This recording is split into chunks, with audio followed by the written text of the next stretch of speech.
our homelands and protect our sacred fish and wildlife. Chambers Bay is the largest bay between the Nisqually River and the Puyallup River. The dam was built over 100 years ago, and for the past 20 years has served no purpose to communities or to wildlife. It is 12 feet high and cuts off 40% of the shoreline habitat that existed before.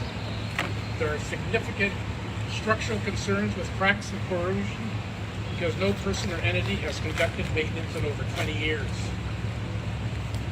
This dam is a barrier to upstream salmon migration. The fish ladder located on both sides are hardly effective and do not meet modern day fish passage standards. But today is a great day. A tremendous opportunity exists here for restoring salmon migration routes and shoreline ecosystems. Before I finally close, there's a lot of people who put a lot of hard work into this. Tribal, non-tribal, government, state.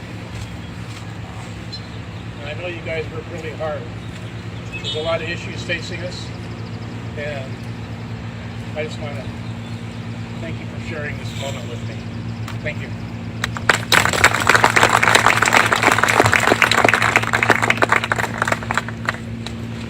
Thank you, Chairman Sterud. At this time, I'd like to introduce from the Nisqually Indian Tribe, the Chairman Willie Frank III. The Nisqually people have also called this area home for a very long time. And the Chairman wants to talk about the importance of salmon habitat. Chairman Sterud. Chairman.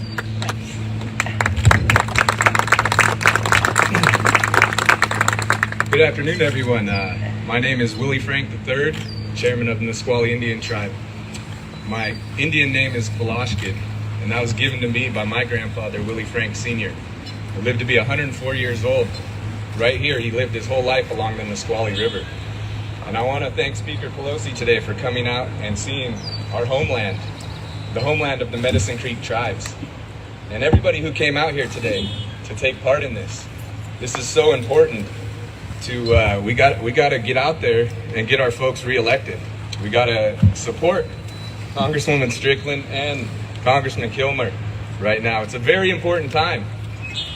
We come down here today and you guys see this beautiful river. There's no more time to waste and let our habitat deteriorate in front of us. I'm a fisherman on the Nisqually River. My father, Billy Frank Jr., he lived to be 83 and he was still fishing in the Nisqually at 81 years old. You know, seeing that energy and that passion and seeing our speaker. Last night I was with her in Seattle, and I was telling my council who's here today, I don't know how she has energy. For one, like I'm tired, and I didn't come back from across the world here, you know. So, you know, the passion that our elders and our leadership have for making this a beautiful place. Today, I brought my council with me. I'd like to acknowledge them here today. We have our Vice Chairwoman, Antoinette Squally, who is one of our language speakers. We have Secretary Jackie Whittington, Treasurer Dave Ayel, 5th Councilwoman Shay Squally, and 7th Councilwoman Leanna Scott.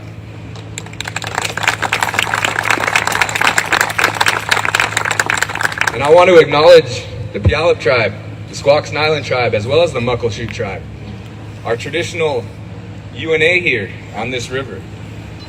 We commit our whole life to protecting salmon habitat.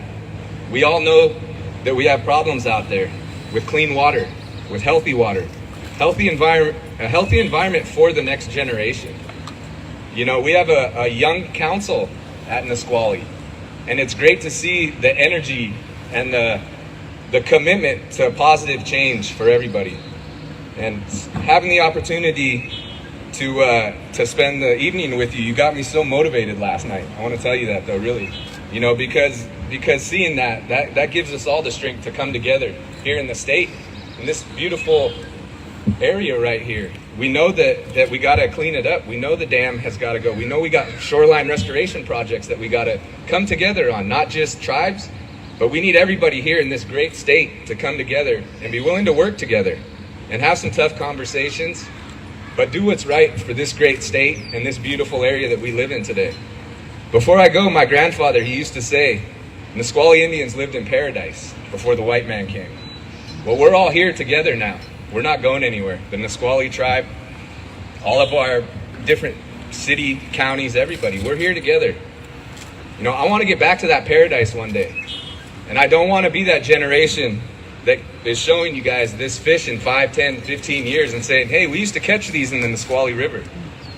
Your grandfather used to catch these, your great-grandfather. You know, there's a lot going on here in the state, and it's time for all of us to come together and start doing what's right for the salmon and keep moving forward. You know, my father always said, stay the course. And before we came out here today, I gifted Secretary homemade engraved picture of my father, Billy Frank Jr. And you can show it off here. You can definitely show that off because what we're doing, everybody knows there's a statue going back to Washington, D.C. And it's going to be my father for one, but what he meant to all of our tribes here in the state of Washington, to all of our people here in the state of Washington. He could bring us together, and we have differences, but we can come to the table, break bread, and figure out the solution for this. You know, so seeing my father's statue going in Washington, D.C., I don't think it's hit me yet. But if anybody knew my father, it wasn't about him. He'd be laughing right now. He'd say, I don't want any of that crap. He'd say, I want you guys to come together and protect this environment. I want you to protect these salmon that run in here. We manage 80 miles from Mount Rainier to the mouth of the Nisqually River. And this is our traditional areas here, the Squally Chute Creek. All of our water is right here in this area. So it's our job, and I'm going to put out a challenge, everybody here. We have to do a better job of keeping this beautiful place green, healthy, and surviving for the next generation. So I took a little bit longer, but thank you very much for coming out. And I think we got a beautiful day today. Thank you. Thank you very much, Chairman, for your very passionate words. And I'm going to move on now to some folks that I've known for a long time and I serve with, but I always want to make sure I point something out. Here in the South Sound, Madam Speaker, here in Pierce County, we come together when it matters. We have the ability to put some differences aside at times and just figure out this is what matters for the common good. And this project and the amount of support that we have here, Madam Speaker, is a testament to that philosophy here in the South Sound. And before I do that, I want all the elected officials and people representing their office, could you please just stand for a second so we could thank you for your public service? I can't do roll call, so. Danny Cushing, Lauren Mello, the Deputy Mayor Chicama, thanks for being here. And Kate Peel. But I also would like to acknowledge our partners in labor. We have a lot of folks from labor here, so could you just raise your hands and be acknowledged? And thank you so much for being here today. And then we have folks from the environmental community. Could you please raise your hand and be acknowledged? And thank you for being here. So as you see, Madam Speaker, when it matters, the South Sound comes together, just as your father wished we could.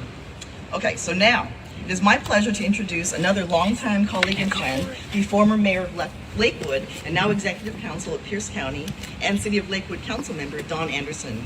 Don is known for his commitment to this community, and when I first got elected to office, he was the first person to meet with me and actually pitch this project. So, Don, please join us. Thank you.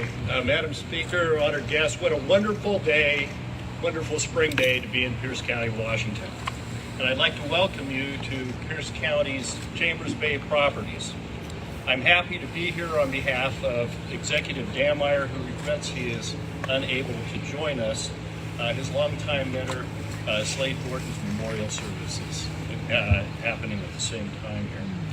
But we're really excited to share this wonderful project with you as we build partnerships like Representative Strickland has mentioned. This project will continue the restoration of an over 100-year-old industrial site by removing this obsolete dam behind me and restoring the tidelands and shoreline of Chambers Bay. It combines environmental remediation, replacement of an aging bridge, traffic safety enhancements to the roadway along the only link between two adjoining communities. At the same time that it enhances the efforts to restore the salmon fisheries in the area. It will provide living wage jobs and improve recreational opportunities. So thank you so much, Representative Strickland, for being a champion of this project. And thank you, Madam Speaker, for visiting us to see what Pierce County can do to address aging infrastructure and improve the environment when we all work together. Thank you. Well, now I have the opportunity to introduce a good friend and colleague, Congressman Derek Kilmer, who represents the mighty 6th Congressional District of Washington State since 2013.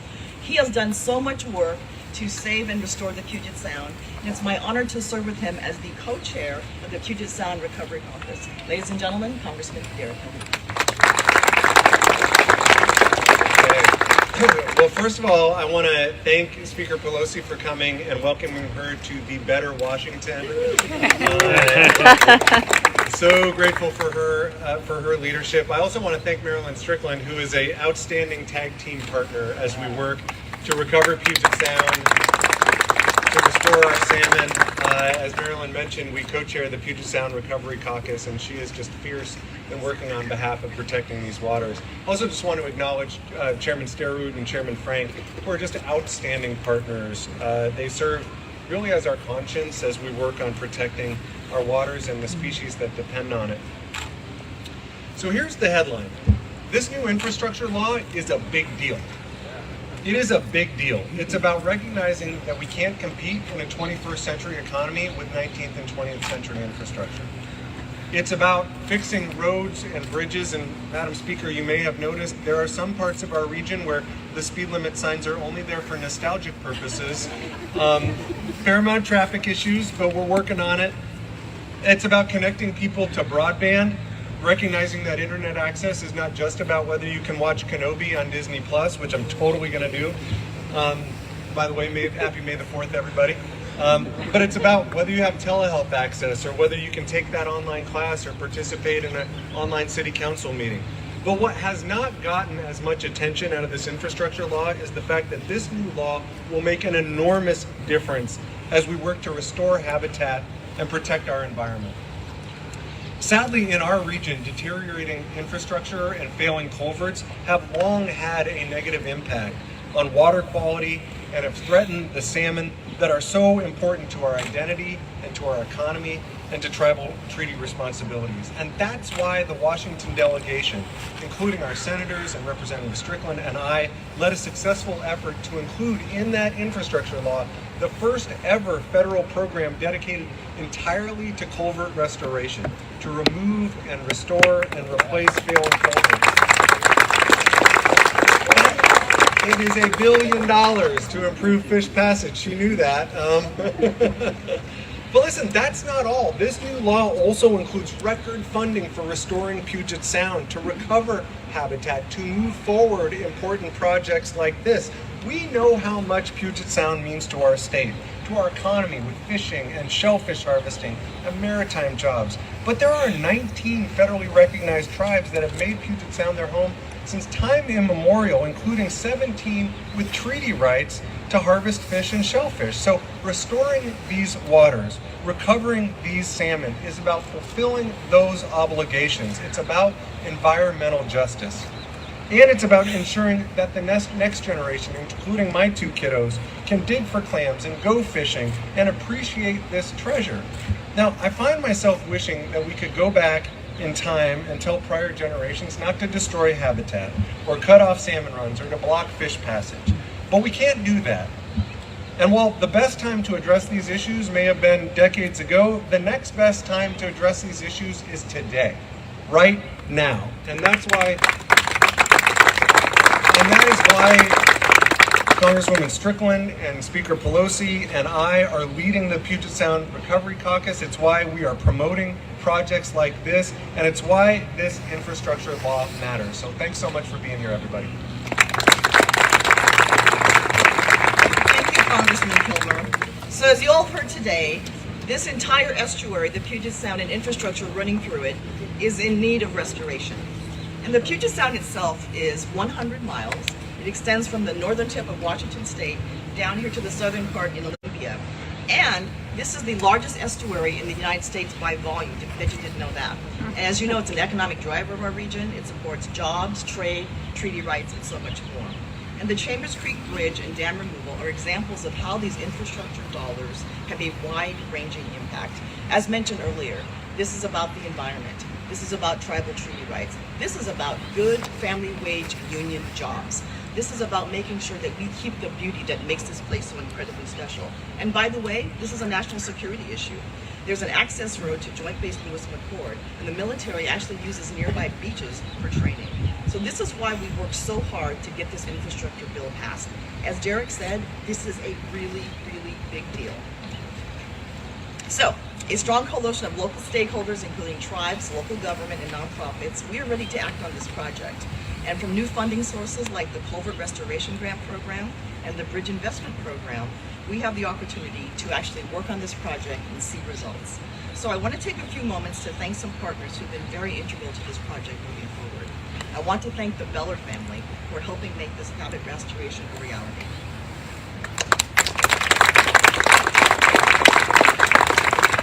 I want to thank my friend Senator Maria Cantwell, who couldn't be here today, but she has been a consistent stalwart of investing in the Puget Sound and doing her part to keep it healthy and restore fish habitat.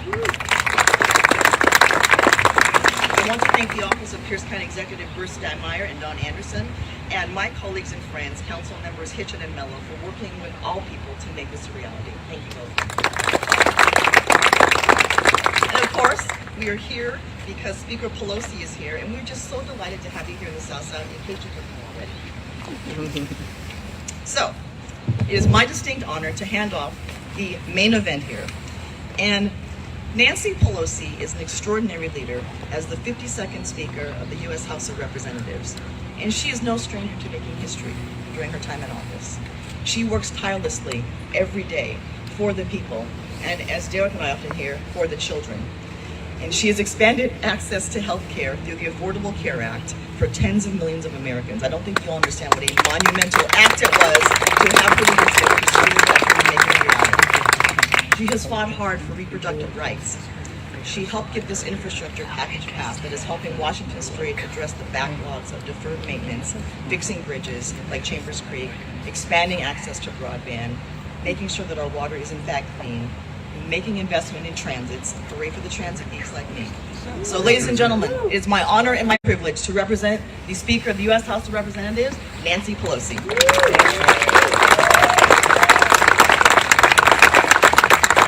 Thank you so much, Congresswoman Strickland, for your invitation to be here, for your leadership in the Congress on so many subjects, and for your kind introduction. It's an honor to be here with you, with Chairman Sturd.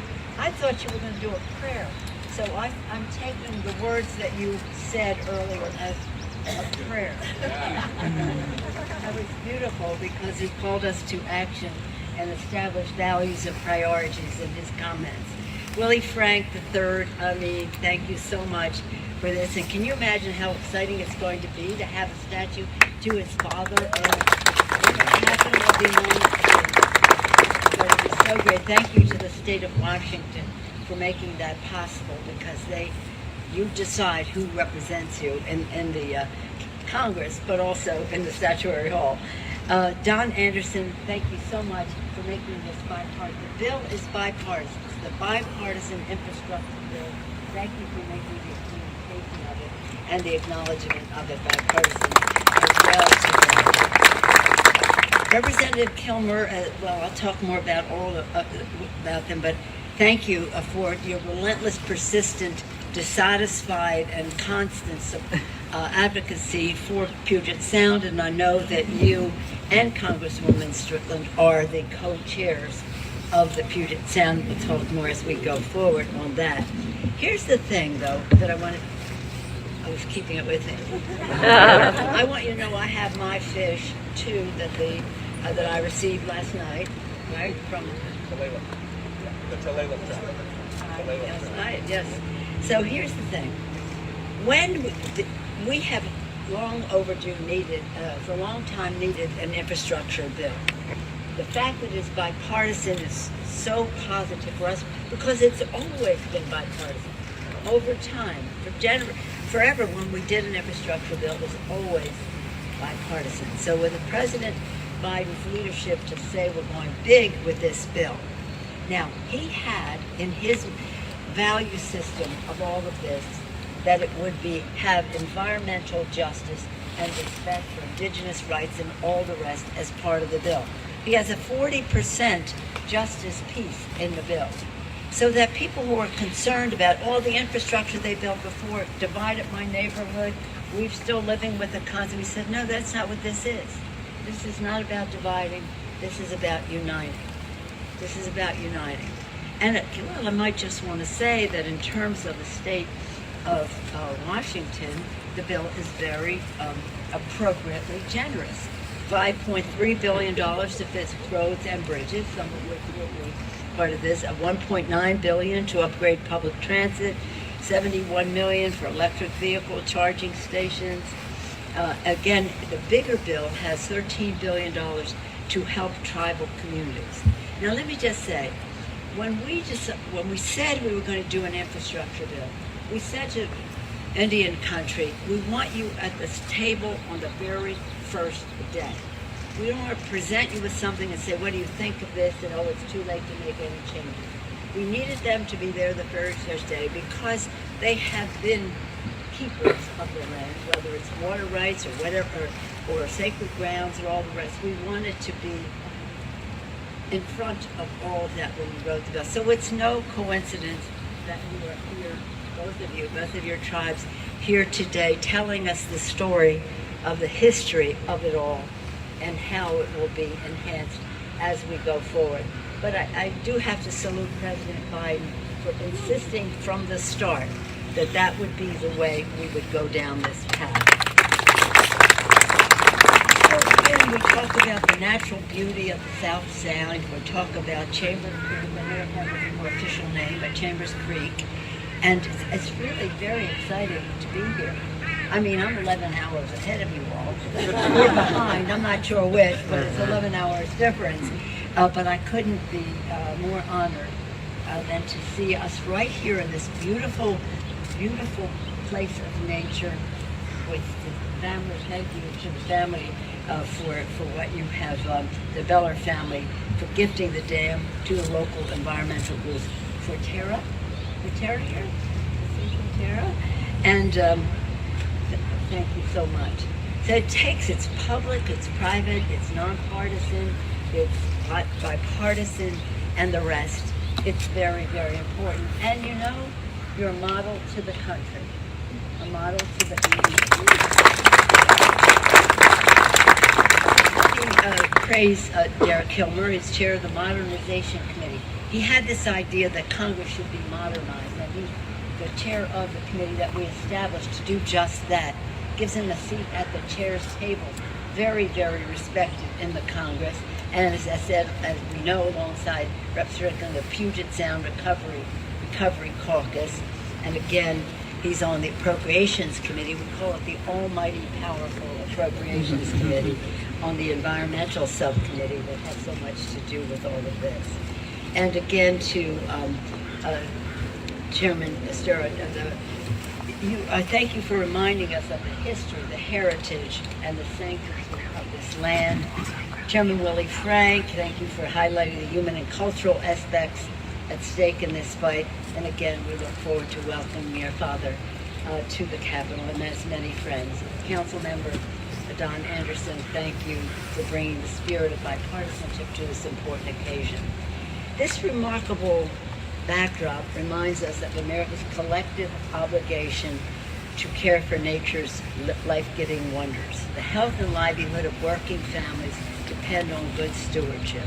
That is why we're so pleased that in the infrastructure bill, we have Davis-Bacon so that we have good paying jobs in our central area. And there is $1 billion that was referenced by Derek Kilmer, but $1 billion to cure culvert blockages and restore fish passage. That came from you all. We saw that need and that we had to commit those resources. And again, $172 billion to conserve Pacific salmon and $89 million to protect Puget Sound. That may not sound like $89 million. We are scrambling for money in San Francisco Bay. Chesapeake Bay, how did this all happen? Puget Sound is leading the way in how to use federal dollars to preserve the critical habitats, build a stronger, cleaner infrastructure, and the rest. And it is, infrastructure is about health. It's about clean air and clean water. What did I say? Transit systems, $1.9 billion to upset transit. Cleaner air for our children to breathe. Cleaner water, getting the lead out across the country. Cleaner water for our children to drink. So it's a health issue. It's an environmental issue, of course, as we do so in an environmentally sound way. It's a commercial issue. How we get product from out market to and from market in a way that promotes commerce.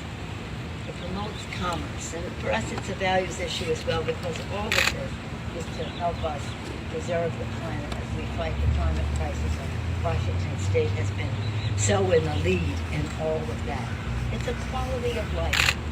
The parents taking their children to school and going to work and the rest are in the car less, or maybe taking public transit more. But whatever it is, it's saving time for families. So it's a quality of life issue. It's very, very important. The first infrastructure bill was introduced by President Thomas Jefferson over 200 years ago. It was to build the infrastructure, the Erie Canal, Cumberland Road, to build into the new country, the Louisiana Purchase, the Lewis and Clark expedition. 100 years later, in honor of the 100th year anniversary, Teddy Roosevelt did his infrastructure bill. It was called the National Park Service, establishing that in a way and recognizing that this infrastructure bill combines all of that and takes us beautifully in the future. Again, with environmental justice, with commercial success, with respect for the cultural heritage of it all.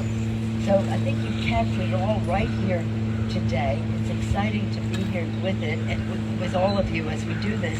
And it's now my privilege again to yield back to a respected voice in that. The former mayor, and there are mayors here today, are there? Mayors, thank you for being here. Okay. My father was mayor and my brother was mayor of Baltimore, so I'm partial to mayors. I know that's how you get a job. Well done. And she's been a tireless advocate right from the start, effective from the start in this regard. And here we are to celebrate this magnificent achievement, but also the great leadership of Congresswoman Strickland, Congressman Kilmer, as well as Maria Cantwell, and all of you congressional delegates. Thank you so much for giving me the opportunity to be with you. Thank you.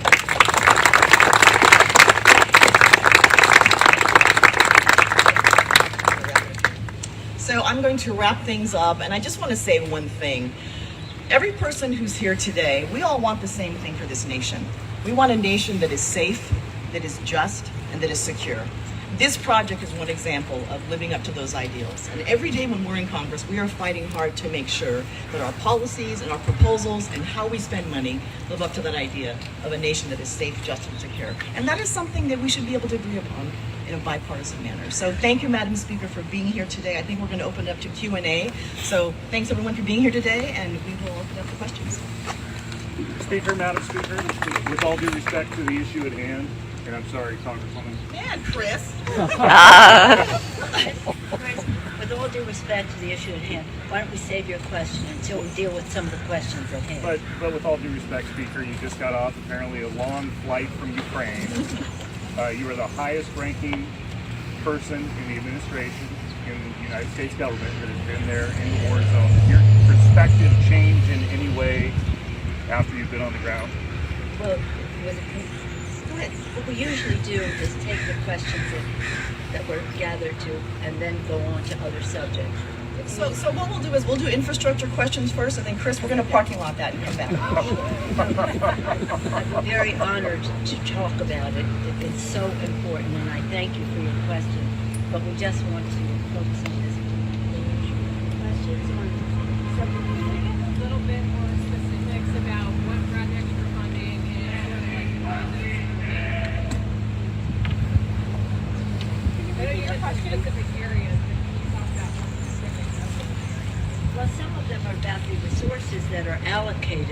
but then there will be applications for grants and all the rest. And so important to it all is the local support for an entity. So that will count a lot. How can I say this nicely? We want dirt to fly. So if there is a project that is making an appeal for a grant, we want to have the locality, the locals and the regional support for it across the board, so that we don't spend the next 5 years in court instead of celebrating in another year that. So again, it's $5.3 billion to fix roads and bridges, $1.9 to upgrade public transit, $71 billion to install electric vehicle charging stations, and then Derek Kilmer referenced broadband and other aspects of this. So it's almost every aspect of infrastructure that is there, but again, not telling people where they should spend it, but listening to the community and where there's a commonality of interest. And on that score, I'll yield to Northwest to say what some of their priorities are. Yeah, no, thank you for that question. And so this is a 5-year program, and the money will come directly to the state. There'll be various grant programs, but we're really going to respect the local communities to tell us where they want to spend the money. And we talk about projects that are shovel ready, but also too, for me, it's a term about shovel worthiness. And so let's make sure that these projects have regional impact, but let's respect what the local communities tell us they want. And this is a good example of that. Don Anderson came to me in 2021 and said, I got this project about removing a dam. I said, you want to remove a dam, really? And as we talked about the entire project, there's no one who loses out on this. So I think that's one good example of how this will work. Derek, did you want to ask? Next question on infrastructure?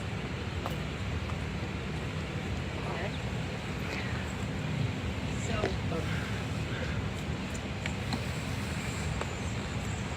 before we went in to see the President of Ukraine, we had a prayerful moment among those of us who were privileged to be on that visit, each according to his own faith tradition, because for us it was a very solemn occasion. To be the highest ranking, but others on the trip very high ranking as well, to go see the president of a country that was under siege. Ukraine, the people of Ukraine are fighting for democracy, their democracy and everyone else's, because Putin has invaded them because they were a democracy, and he couldn't handle a democracy at the doorstep of Russia, where people thrived, loved their democracy, were willing to fight for it in previous times, and then now. He thought that since we were having kind of a family conversation here, let's call it drawing. Imagine he had a band when he went going into Kiev. He had a band that was ready to lead the charge of the troops because he thought everybody was going to join in celebration. How sick is that? We want dictatorship, not democracy. Let's have a band to celebrate that. And so he was quite surprised, and that was a victory for democracy and the Ukrainian people that they pushed him away from Kyiv, but now the fight is elsewhere. So anyway, the purpose of our trip was to thank the people of Ukraine for their strength and courage, for their courage to fight against totalitarianism, dictatorship, and for democracy. And again, their fight is a fight for the whole NATO. We're part of NATO. So what are the 4 categories that we discussed as to how we could tangibilize, is that a word, our admiration? That would be sanctions, strengthen the sanctions, see what was working better than others. And the chairman of the Foreign Relations Committee, Gregory Meeks from New York, spoke with great authority on that. That very week in Congress, with the support of our colleagues here, we passed 2 bills already. The Lend-Lease Act, which I signed when I got off the plane 2 nights ago, and it's sent over to the president. He will be signing it right away. So that's that.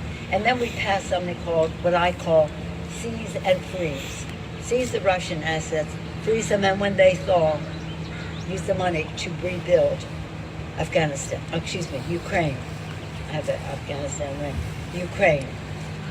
Because the Russians destroyed it, their money should pay for the rebuilding of it. So we have sanctions. The next category I would divide into 3 categories. Weapons, weapons, and weapons. That is really essential to strengthening their hand, increasing their leverage, and preparing their people for the big fight. We have been generous. We have done many things, and I salute again President Biden for his unifying leadership with NATO and within our own country. This legislation is being written right now as we speak in a very, very bipartisan way. I'll come back to that in a second.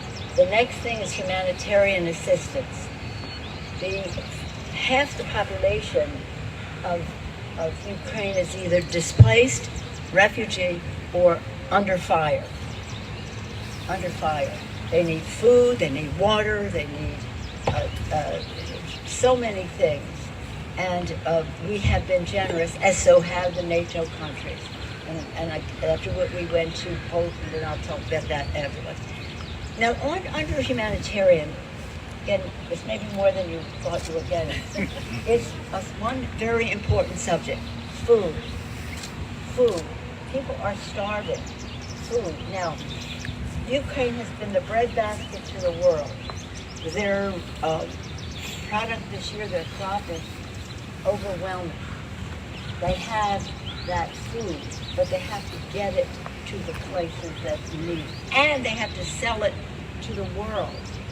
And they have to, for example, Africa, places like that will have starvation because they're not having the food from Ukraine. So it's a humanitarian issue, it's a security issue, and it's an economic issue because the people of Ukraine need to have the money, the government needs to have the resources to pay the troops, the teachers, the functioning part of the government. So food issue led by Jim McGovern, who's the chair of the Rules Committee, but Mr. Food Security in the Congress. And then we talked about weapons and that, and sanctions, weapons, and weapons. We had the chair of the Intelligence Committee, Adam Schiff, there to talk about intelligence and weapons and the rest.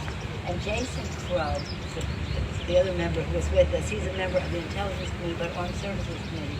And I say he was there because he's a veteran, and he served in the 82nd Airborne, which is the division, the 82nd Airborne is that are there right on the border that we visited with. And imagine to have a member of Congress who served in the 82nd, who speaks their language and the rest. So his knowledge of weaponry was just so impressive to hear. But in every case, whether we're talking weapons, we're talking humanitarian, we're talking sanctions, we're talking economic, the president of Ukraine was fully engaged, strong, knowledgeable, values-based, caring for his people. Just so remarkable. And really not having much governmental experience before becoming president of the United States. A hero to the world. And he went out there and, he greeted us on the street. I was surprised, I was going right in the building, and he was greeting you outside. And I felt as if I were visiting Washington, talking to Delaware, because he was so brave, and this was so timely and so critical. And so when you say that you have any difference of opinion coming back, well, this is what we suspected. This is why we went. And this was the confirmation that we received. The courage is boundless. The bravery, the courage just to fight them, but the bravery among the troops of the Ukrainian people, so brave, but the troops so brave to go into the fight. The success that they are having. having. It made us all very proud that America was playing such a leading role in all of it. We saw that our confidence was well placed. We're just overwhelmed, I think, with the presentation of the President of Ukraine. So again, our President has put forth the $33 billion. We'll have at least that. We're writing the bill now, and hopefully we'll be able to vote on it next week. But legislation takes a little time. But time is lives, so we get the resources there.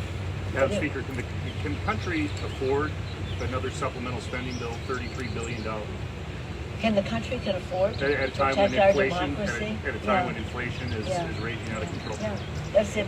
I'm so pleased that you made that little challenge there, because the fact is, democracy is at stake. Our national security is affected by this. And again, the leadership role that we play in the world is one that is essential to the essence of who we are, but important to the rest of the world.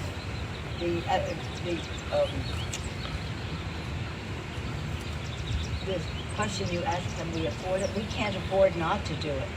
We can't afford not to do it. American people support that.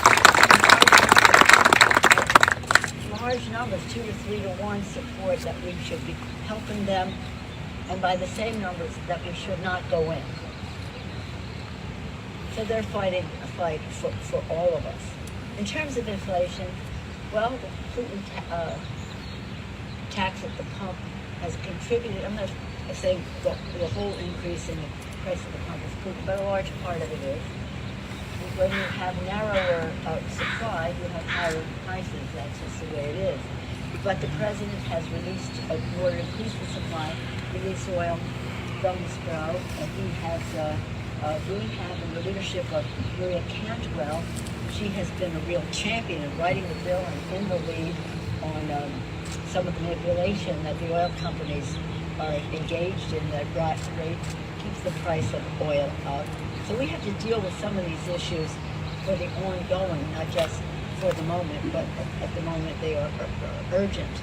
I mean, some of our inflation springs from the fact that President Biden, under his leadership and the Congress of the United States and the private sector, cut unemployment in half, 8 million jobs, a record number of jobs, more than in generations, which is not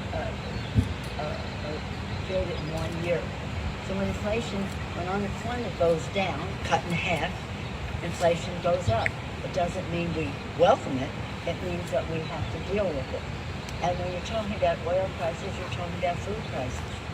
And the impact on agriculture, of the cost of fertilizer and fuel and all the rest, raises the price at the kitchen table. The kitchen table is what we are all about. What are the concerns of America's working families, whether it's the cost of prescription drugs, insulin and other prescription drugs, whether it's the cost of their food on the table, price at the pump and all of that. That's the fight that we make. But we don't say we can't afford to honor our oaths to protect and defend the American people because we have other priorities, like tax cuts at the high end or something. But anyway, not to get into that. So anyway, we'll have very strong bipartisan support for this legislation. We're very proud of that. And the Democrats and Republicans are working together to write the bill right now. Madam Secretary, appreciate your comments. Sorry, 1 second. Yeah, go ahead. Thank you. I'll just need a second. I just want to invite my colleagues if they wanted to say anything about what we're doing. From what I've seen, I was not the highest ranking person, or did I go there? But I think one thing that's been very apparent is the resolve of the Ukrainian people, and the fact that Vladimir Putin thought he was going to divide NATO, and this shows that he's in a bubble, and what he did was strengthen NATO. You have countries who want to become part of NATO, and so I think it had the opposite effect of what he thought it would happen, Chris. And, as the speaker mentioned earlier, the price of inaction is going to put democracy in jeopardy. We're fighting for democracy around the world right now, and that's a really big deal. And then as far as inflation goes, this is not unique to the US. This is happening around the world because the global supply chain has been affected by what's happening in Russia. So the high prices you see, that's happening everywhere. It's not unique to the US, but as mentioned earlier, unemployment is down, wages are up. That's a good problem to have, but we're going to do what we can to get through this because it's not easy for families, and we're very, very aware of that. I'll just add, it's not just NATO that's been united. Most of Congress has been united in taking action to support Ukraine. Whether we're talking about ending importation of oil and gas from Russia, whether we're talking about these sanctions, including the bills we just passed last week, thankfully you've seen strong support from both Democrats and Republicans to stand up for democracy. Russian oil, which again lowers the supply, raises the price. But it is. Let me just share this one thing with you that, as I said, I have this ring from the women in Afghanistan. The plight of women in all of these situations is a barometer of the cruelty and the cowardice of somebody like a Putin who goes in and has his troops raping little girls, 11 years old, again and again and again in front of their parents and grandparents, raping their moms in front of the children, and then taking the children off to Russia, away from where they have lived, just kidnapping the children. This is what is happening to women and girls and civilians in Russia is such an act of cowardice on the part of, as I mentioned earlier, on the part of Putin. If you want to fight a fight, but don't go after the civilians and think that you're some kind of a promoter of equality. He brought in a band to celebrate the takeover of Ukraine, thinking that people would cheer them on. Instead, they're fighting for freedom, and we have a responsibility to join in that fight for freedom. And overwhelming, the American people have been so very positive about it, and in a bipartisan way in Congress. Madam Speaker, I appreciate your insight on Ukraine. Thank you for that. Would you mind talking about? Can you? Can't hear you.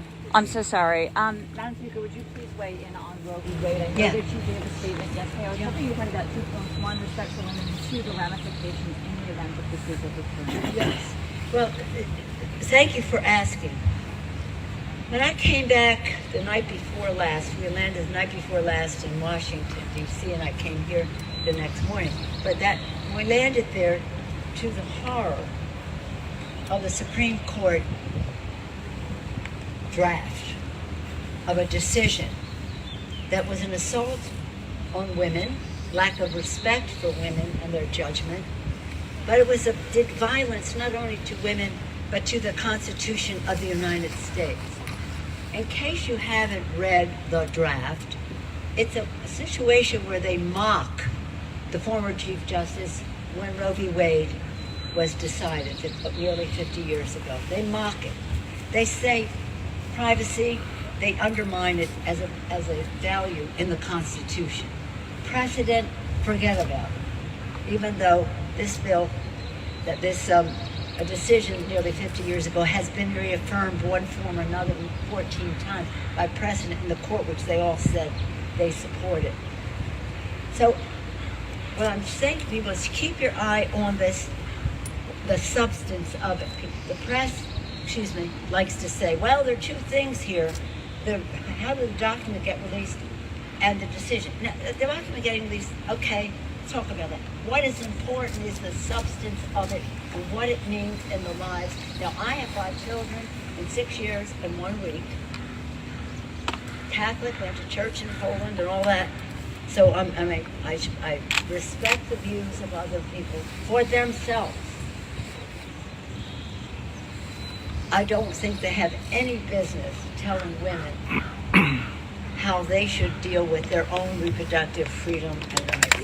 And we already in the House, Kilmer and Congressman Kilmer, Congresswoman Strickland, were part of our voting to codify Roe v. Wade. We've done that months ago. We did it when the Texans did their thing about no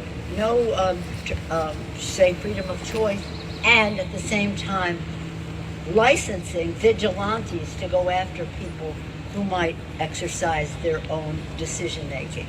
So with that, and then the court practically giving it an imprimatur, the Supreme Court. So we passed the bill months ago, and now we have to pass it in the Senate. And in order to pass it in the Senate, we have to win the election in November, so that we have a couple more senators who would be willing to set aside the 60 vote requirement, so that 51 votes can do it for us, unless we can get some Republicans to support it. The two Republican senators who have spoken out, Senator Murkowski and Senator Collins, voted against this bill when it went over to the Senate. They may have their own bill. We're eager to see. We're welcome. We want it all to be bipartisan.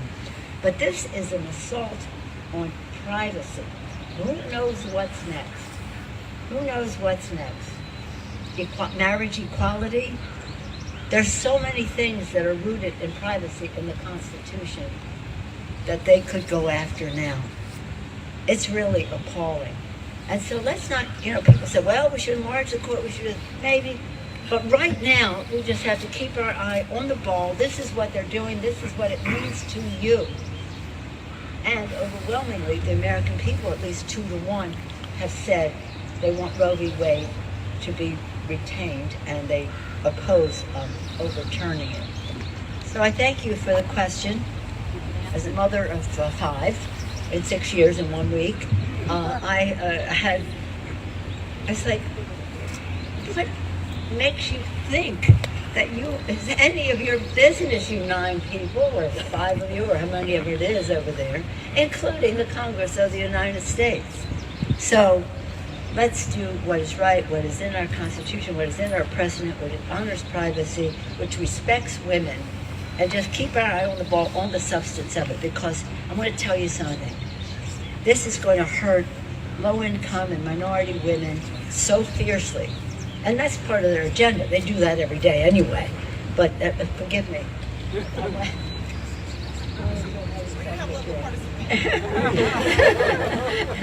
I wish we could have all the bipartisanship in the world on this subject. Yes, ma'am. Thank you.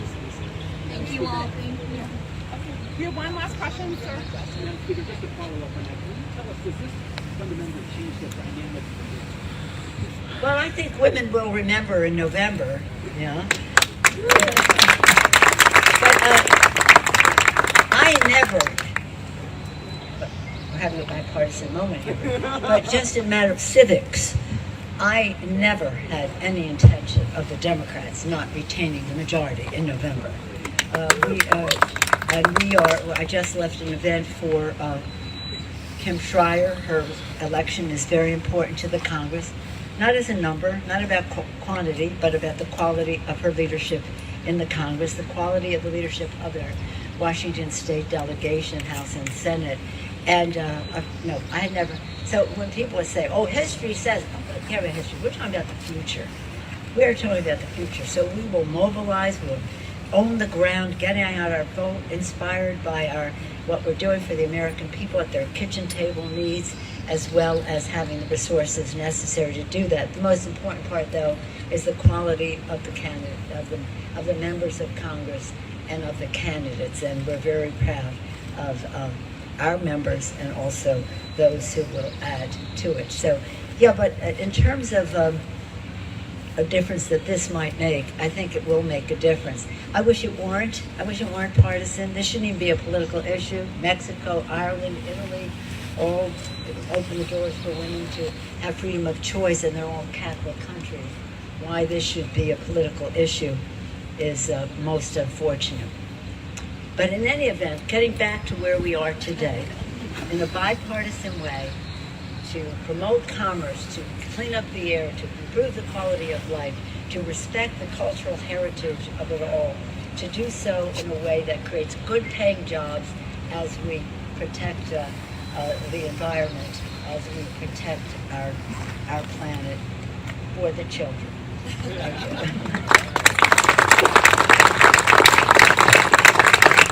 Well, thank you everyone for being here today. Thank you, Madam Speaker. It's been an honor to have you here in the South Sound. I hope this is not the last visit you have. And this ends our formal program. I just want to do one shout out. So we talk about you being history making.